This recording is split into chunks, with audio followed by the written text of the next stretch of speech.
And as you can see, I'm just following around on the inside of the border and making long cuts. That looks like it's getting pretty straight there. That border really helped me out. Ooh. Okay. We'll trim it there.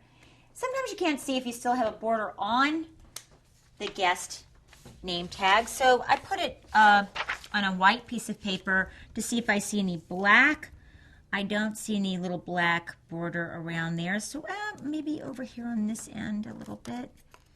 So we'll just take a little bit more off. Now I'm ready to position the name tag into the luggage sleeve. Now there are different types of luggage sleeves, some that are connected by the top and some that are connected by the side, but you should have one side that is connected. What I'm going to do is place it very gingerly on the inside of this, and sometimes it's easier if you have a background that you can see it.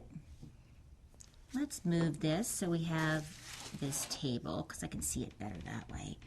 So that we have an even border all the way around. And that looks just about even. You also want to be careful not to have any lint in there.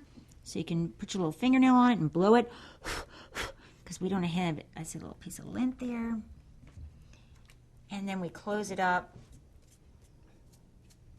Because whatever is in there is also going to be laminated. So be careful about your fingerprints. And now we're ready to run it through a laminating machine.